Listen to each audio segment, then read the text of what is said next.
In this series, I'm trading a Robinhood account from $3,000 all the way to $1 million and showing you every step of the way how I get there. As of Wednesday, September 24th, we closed the account at $36,027.14. We're up $2,500 on the week and almost $12K on the month. The market's been a little slow the last couple of days, but really what I want to talk about in this video is give you guys a rundown of the positions in the account, some really bullish stocks that were just recently added into the portfolio. You can see nebius was one of them I've been talking about. If you've joined the Discord, I've been talking about this stock the last week or so. We've been adding in a lot into this position, as well as a few others. Hims and Hers Health, we're still bullish there, even though it's had a bit of a pullback. And then earlier this week, we took a bunch of profit. We were in profit-taking mode on some positions, mostly shorter dates, selling some NEO, selling some Grab, just because they've run up so much recently that I think that it's healthy to take some profit here, trim on some positions in both the Robinhood account as well as my main options portfolio, just trying to take some risk off the table in case there is a bigger pullback here going into quarter end rebalancing. So I do expect the market to be a little bit volatile over the next week or so, but then I think that into year end, we are going to have another rally in the market. There's not really anything outside of the government shutdown or any negative economic data that might show inflation ticking up, that might put some pause to more rate cuts, which right now are standing at 97% for October. And then December, there's still a 72% chance that there will be a secondary cut behind the one on October 29th. So still think there's rate cuts ahead. 25 basis points wasn't really anything to make much of a difference, but it is positive as it signals to the market that the Fed is starting to enter into a rate cut cycle. And then for the rest of this week, we do have some data. GDP's tomorrow morning, Thursday, September 25th. And then we have some FOMC members speaking, Fed members speaking. So we'll see what their thoughts are. And then outside of like initial jobless claims, we do have PCE on Friday, as well as Michigan consumer and inflation data. So we'll see how things shake up on Friday. There could be a lot more volatility going into the end of September.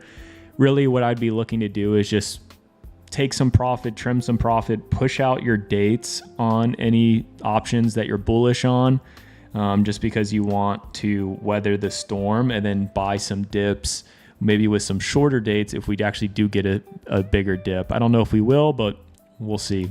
So right now in the portfolio, these are my total returns. This BABA call, I sold against a 140 call, so I wish I didn't sell it, but BABA just went crazy. NVIDIA is partnering with them, so BABA just had a crazy move to the upside. They're also going to be spending more on AI. And then HIMS had a bit of a pullback today, almost 5%.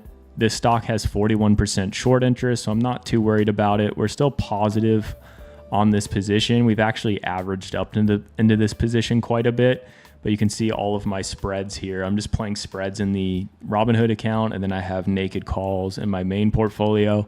But I think at some point this stock is going to squeeze into year end, and we'll see 60 to 65 is where I'm looking to start to take some profit, trim out of my position, maybe take 100% out on my hold, and then try to hold the rest and see how it plays into year end. I think this stock could get squeezy on a short squeeze to maybe 70 plus, maybe even 80 or even 100 if things really start to move. Nebius, this is a AI infrastructure play. They just partnered with Microsoft, a $17.4 billion deal, and the stock went up to around 90 to 100, and then it retested all-time highs, and then we bought the dip on it. So we're already up 77% on this. I've been averaging into this one, averaging up, because I think that this stock, the more that I look into it, is going to take advantage of the Microsoft deal. It's building its reputation. It's only at like a 28 billion market cap. And with roughly $4.5 to $5 billion in 2026 revenue, with the margins that it has, this should be trading at closer to 50 billion, 60, 75 billion. All of that is possible. So we could definitely see nebius start to push towards 150 plus here in the next couple months. So I'm really bullish on it. And I have a bunch of spreads as well as naked call options in my other portfolio. I think that one's going to be an easy layup, home run, 100%, couple 100%. I'm already up 300% in my other portfolio on that one. SBET, this one's interesting, starting to take off a bit. Ethereum and Bitcoin, there was like some large liquidations over the weekend. Usually that's a sign just to buy the dip. Market makers are just having a pull on liquidity.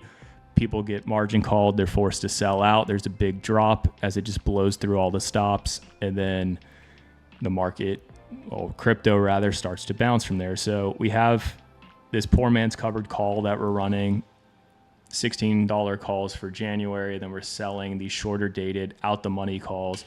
And so if the price goes up, we still make money on this call.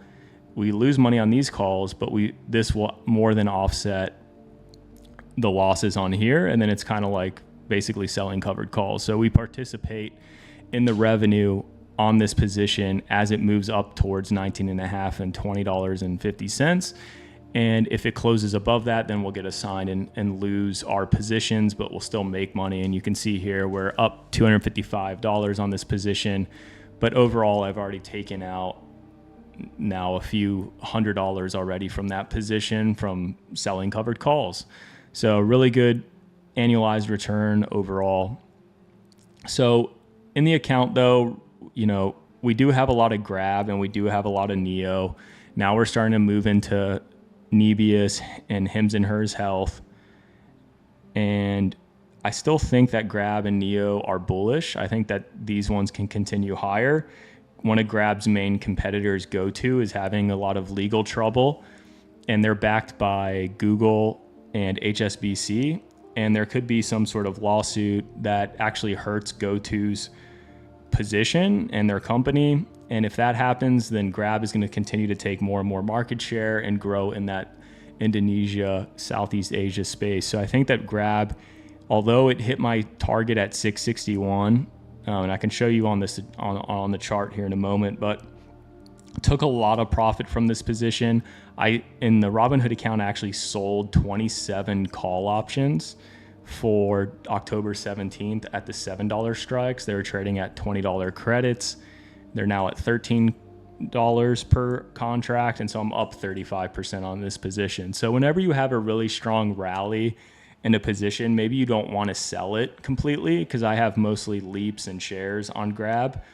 And what you can do is just sell covered calls, right? So premiums are spiking. You sell covered calls maybe for a few weeks out or a month or two.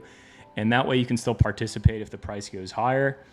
And as long as it stays under your strike by expiration, you're going to collect all of that credit. And at 27 times 20, that's $540 that I would collect on my Grab position, which I already did the math, is about 75% annualized return on the money that I have invested in Grab. So these things are no joke. I think Grab will slow down and consolidate. And while it's consolidating, I'm just collecting on theta on these contracts. So something to consider on positions that you're really bullish on, but obviously you don't want to get trapped like I was on this BABA position where I sold this call and now I'm underwater. I'm still up almost 500% on this position, but I could have been up about $2,000 more if I didn't sell this covered call.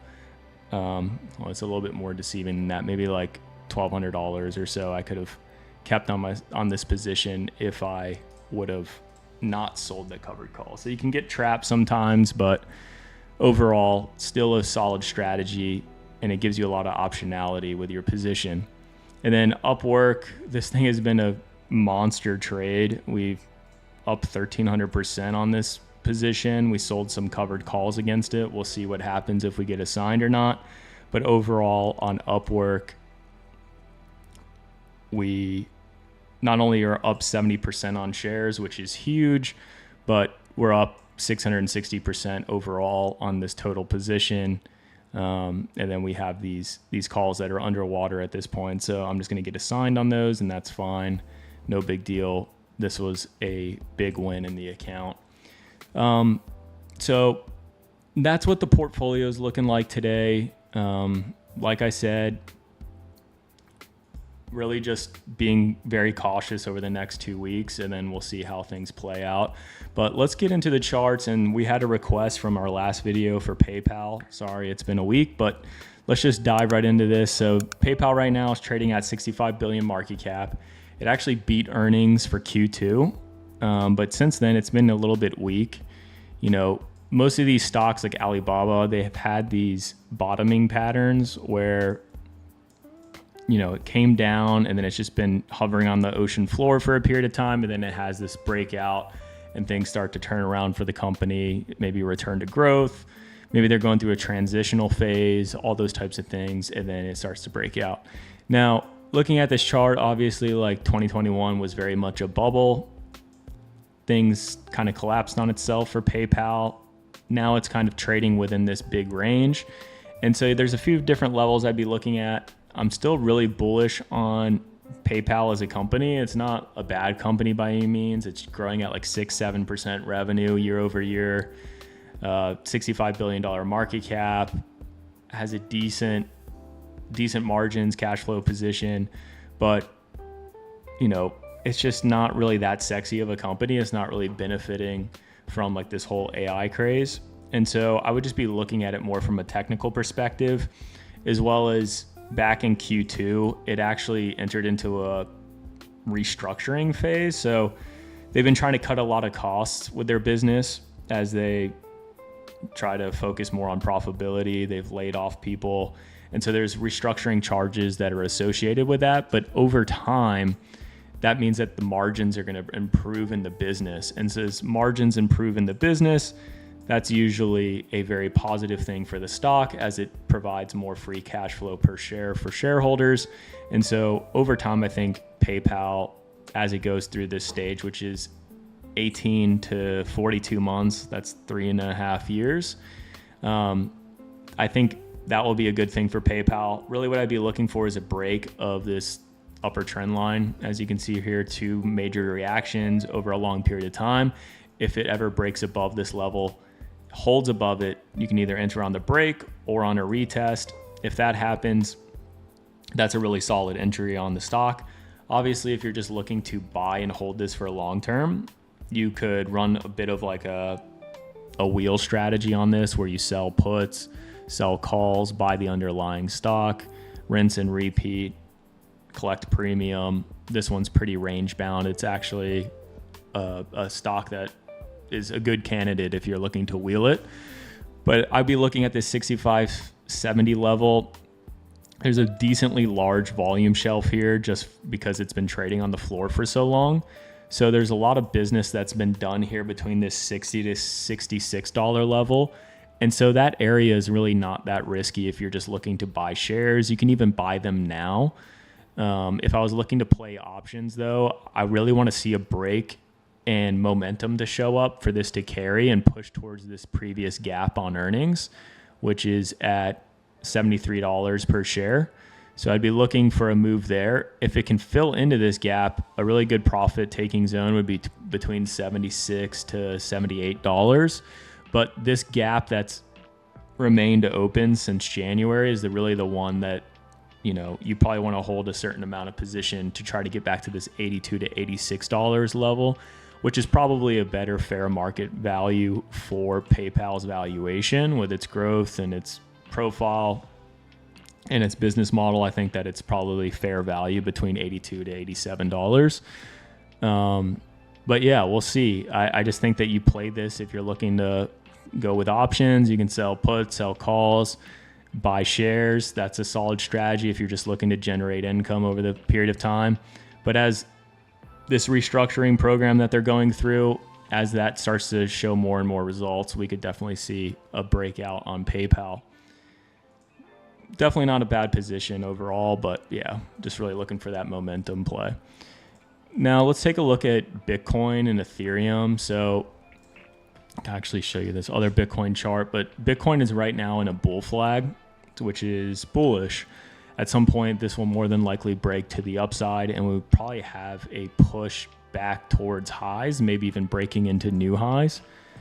If you are looking to play Bitcoin or buy call options on an ETF like IBIT, which is a Bitcoin ETF, or like MSTR, there's two ways that I would either play this. One would be, a push back towards like this key support between 106 and 109. That's a decent area to start buying, since that's previous support here, previous breakout as well. So that there's a lot of confluence there. It's also near the 200-day moving average.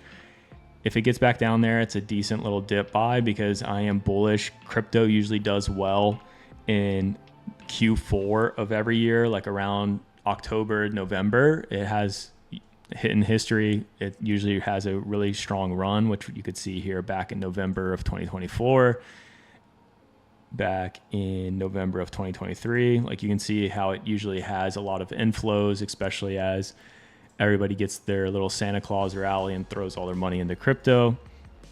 So I think if we get down there, that's a solid buy. If it ever gets back down to the lower end of this trend line, that's a really solid buy, because it's inside of a bull flag, and then it'll make a move back towards the upper end.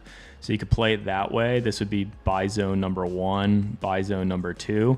And then, of course, if it ever breaks above this trend line and holds wherever it breaks it, if it hits a retest, that's a good entry point, and then you'll have a move towards this more recent highs, hopefully break through that, and then push back up towards all-time highs. So overall, really bullish on Bitcoin. Ethereum as well is kind of entering into that gap. There's a lot of liquidations here. It broke this uptrend down. As you can see, it's held that period for a period of time, then broke down. Now it's going back for a retest of this previous breakout level. Really good entry to actually buy into here. This is not quite a bull flag yet, since there's no second reaction on this trend line, but top trend line is where I'd be looking to enter as well. But I do have that Sharplink Gaming, which is an Ethereum treasury, so you can play it that way too. So let's just look through some of these other hot stocks that we entered into. Nebius, this one, like I talked about with the Microsoft deal, it had that really strong gap up on the news. Look at all that volume that poured in. We broke above previous all-time highs. And then you can see what happened, right? We pushed a bit higher. There was a bunch of profit taking. They did an offering. So they were diluting shareholders. And now they have a bigger cash position. And we broke through this downtrend. I was buying along here on the somewhat of a retest of that level of $86. We were buying through here. It broke above, hit that retest. Just been buying. It's been pushing. We bought some more in here and even bought some today. Just like NVIDIA, when it had that breakout on its earnings, its revenue, it was just exploding growth to the upside. We saw like 100% move, because NVIDIA was the most profitable company in the whole stock market. And when you're the most profitable company, obviously you should be the most, the highest value in the stock market. And so that's why NVIDIA had that crazy run to the upside. And then, so in Nebius, it's really hard to time though, like what levels this will go to. It does look crazy to buy up here because it is so high. But like I said, it's the same thing with NVIDIA. It's more than likely just going to keep pushing higher and higher, because it's only at a 28.25 billion market cap at this point. This will most likely push towards $50 billion market cap. And now that it has Microsoft as a customer, it opens the door for other customers, maybe like Meta, Amazon, or Google. So we'll see. Maybe there'll be some other positive news for Nebius, and then we'll have a breakout to the upside. Obviously, you could play CoreWeave, but CoreWeave is already at like a $60 billion market cap. So it's just more than, if you just compare the two, it just makes way more sense to buy Nebius, just because relative valuations, it's so much cheaper than CoreWeave. HIMS, so this is still at like a 41% short interest. And at some point, that short interest is going to unwind. People are either, and even if they take profit, say like somehow HIMS falls much further, they'll take profit and there'll be some buying pressure, and then people will start to cover out of the position. Usually when too many people are in a crowded trade, it's hard for them to make money because trading is a zero-sum game. Whenever you make money, someone else somewhere is losing money. And so if too many people are in the same trade, it often blows up. At some point, people will start to take profit, and then the people who remain short will start to get squeezed out of their position, and there's going to be a bunch of forced closing of their position or margin calls, and there's buying pressure associated with that. Not to mention HIMS is a very fast growing cult-like company. And so I think that, even though we've had 3 days of lower volume and a pullback in the market relative to SPY and HIMS, when the market does bounce, HIMS is going to start roaring back to the upside. And I think we're going to see a bit of a squeeze on this stock just because the short interest is extremely high. It's one of the most shorted stocks in the stock market. So my target zones here are going to be $60 to $64 a share. You can see that just looking at previous price action, we had this big gap down on HIMS, but that's where that previous gap stands. So that 64 level is really important. It's also rejected from that area multiple times, as you see there. So 64 is a really good spot to start taking profit. There's also a low volume node at $60. So price likes to kind of react within that range and then go back into that high volume shelf where people have done a lot of business together. So that's why you see the choppiness of these candles in that range. And that's kind of what we're seeing here right now, right? We're in this high volume shelf between $52 and $57. And so hopefully we come back down into this little low volume node here, and then we bounce out of there, push back towards 57, hopefully break through that, start to squeeze some of these shorts out, get to 60, get to 64, hopefully break above that, flip 64 into support, and then make that move to 73. And then if we get over 73 and short interest is still 35%, 30% or more, we're probably going to 80 to 90 to maybe even $100 a share, just depending on how the next couple months go, earnings, the different products that they're rolling out with HRT, menopause, testosterone. We could really see this one do really well into Q4. So that's really what I'm hoping for there. Now, Grab, it hit my 661 level. It actually was off by 1 cent. It hit 662. We took a bunch of profit on this rejection here. Now we're starting to pull back a little bit. There's not a lot of volume above, like you see. There's not a lot of volume. All the volume's down here and down here. I think Grab is still going to do extremely well and continue to push higher and higher. If we get a bit more of a sell in the market, I'm actually going to buy back a lot of the contracts that I already sold. Just buy them back for cheaper. Maybe even buy like 750 calls for like March or later dates, just because I am bullish on the company long term. I have a ton of shares in the portfolio, in both portfolios. But really what we're looking for here is just like to form some sort of bull flag, consolidate under this resistance level, and then start to push back, flip that level into support.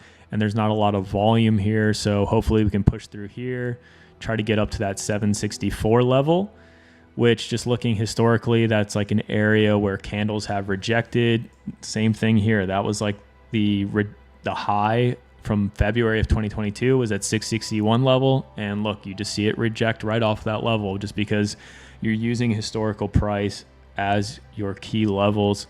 Candle rejection or candle reactions, as well as volume profile. That's what you should be looking at to chart your support and resistance lines. So just get a lot better with that if you can. Hood, this was a really solid trade on inclusion. We had a little breakout, and then we just took a profit there on this move to the upside as money flowed in from the S&P 500 into Hood. Now it is part of the index. Nothing really there. I think at this point, like, it could continue higher, especially if the market rallies, but I would expect to have some sort of like a retest back to 117 probably over the next coming weeks. And maybe if it holds that level, that would be a solid place to buy the dip on. Intel, this one's backed by the US government, has a partnership with NVIDIA. It's also asking Apple to invest into it. It actually formed a multi-year island bottom, which I think is extremely rare. I don't know if I've seen this, but it had this huge gap up and then it came back down and retested. I just missed the entry on this. I wanted to buy the dip at $28, $29, and then it just ripped right up to the upside. Didn't really give me a chance, unfortunately. But you see it's getting into these lower volume nodes, so I'd be looking at 31.59, 33, and 35. And you can see there's like a previous gap as well as around that 35 level. I think it can get up there over the coming weeks, 1 or 2 months or so. mrvl Technology, this is kind of like a play alongside with Nebius and just this whole AI infrastructure play. There's so much compute demand related to AI, and there's all these GPU farms, and there's all this infrastructure and data centers being built and storage solutions.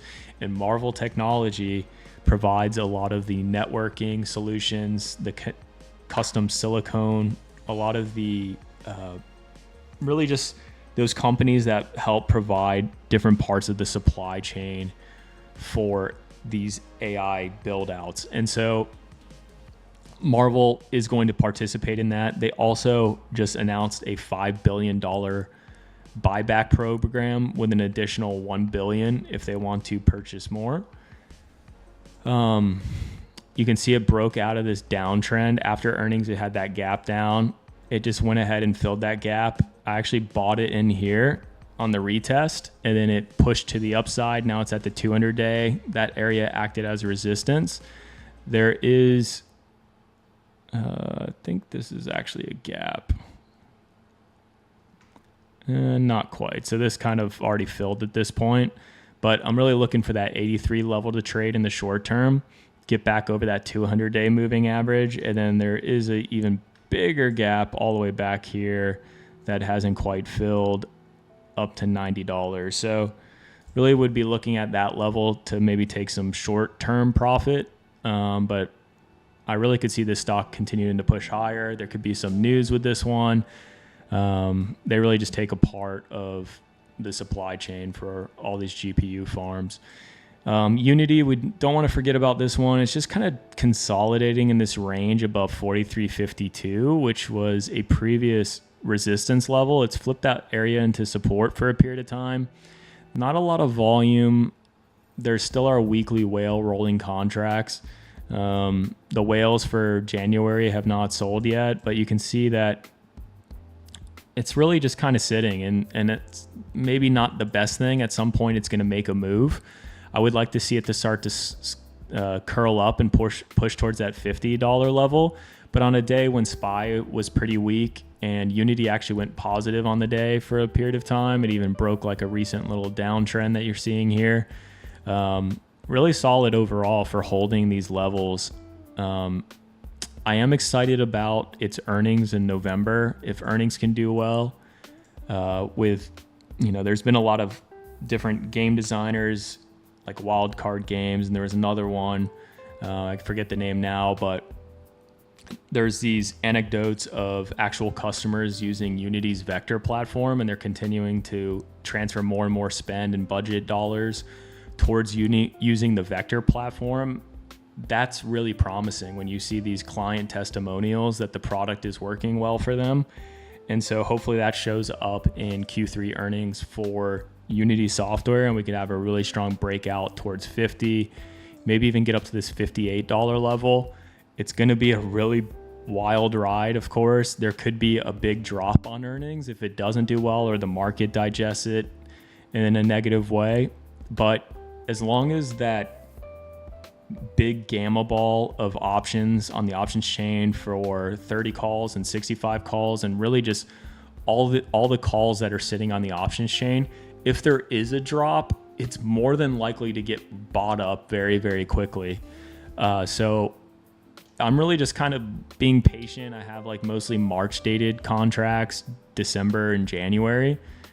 I might roll my Decembers to March just as we get closer and closer to remove some of the theta decay and de-risk ahead of earnings. But if Roaring Kitty ever shows up or earnings go well, or if there's even a drop, I'm going to be buying the dip heavy on it just because option dealers have to buy back. If there is a bounce at all, it's just going to start ripping to the upside again. So really bullish on Unity. We're just going to have to see this one through. It's going to take a few more months, and then we'll see what happens in March or January and March, since that's the expirations of Roaring Kitty. So Upwork, this one's just solid. It broke out of that downtrend or this bottoming pattern. It broke out through 1780. That was actually my take profit level, and that's why I sold a lot of calls there. But it's just continued higher. Like it performs well when the market is weak.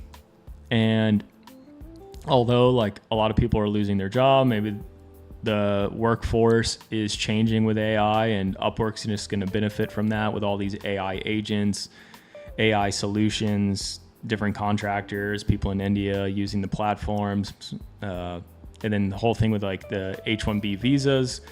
Maybe there's going to be more traffic that's going to be driven through Upwork, as it does also provide solutions for enterprise customers. So really bullish on Upwork overall. I think this one can continue higher towards $24 to $25. This is the level that I'd be looking at since it's rejected there in the past. So really bullish, really solid play on Upwork. And then just to cover this one for worldwide, since he's in our Discord and he's just bag holding this one apparently, even though it's only gone up and to the right, but had a pretty weak day on lower volume. They have Zeta Live Day coming up in October, next couple weeks. There's more than likely to be some hype there as we get towards 2273. That is a key level. If we can break over that upper end of this broadening wedge, that would be considered a breakout. So really looking at this 2273 level, if we can hold above that level, it is bullish. I think we could continue higher towards $26 and $28. So we'll see how this one plays out. It's taking a little bit longer than expected. It had a really solid earnings.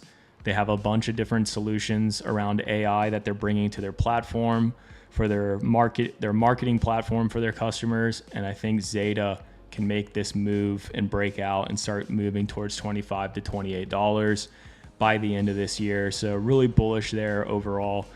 But like I said, the next couple of weeks, SPY's starting to slow down. It's been on this crazy rampage to the upside. Maybe this is a little bit of a profit-taking moment. VIX has been kind of up and down. It's holding around this $16 to $17 range. If it ever spikes high, very high too quickly, then that's like a buy the dip moment. So we'll see how that plays. But SPY could definitely fall a bit further towards like the 657 level over the course of this week. Maybe even get a little bit lower than that. It had like a false breakdown of this previous trend here before, but now I'd be looking more at this trend line here. So we could fall a bit more on SPY. That's certainly possible as we move into October. The government possible shutdown. We'll see how things play. Interest rate cuts are still ahead, and so that's still really bullish for the market as it provides more liquidity. But you could also argue maybe that is all priced in. So just being very, very cautious over the next few weeks, taking profit, trimming. I'm going to be pushing out my dates, and then I freed up a bunch of buying power that I can buy the dip on, because I still think into November and December, there's going to be a crazy market move towards like 680 to 700 on SPY. So we definitely could see something like kind of like this play out into year end. So being very cautious, but hope you enjoyed this video. I'm actually going to be on vacation. I'm going to a wedding. So I won't be around as much in the Discord. I'll have my phone and laptop and all those things, but just stay safe. I'll see you in the next video. Hope you enjoyed. Subscribe, like, join the Discord, and I'll see you in the next one, guys. Peace.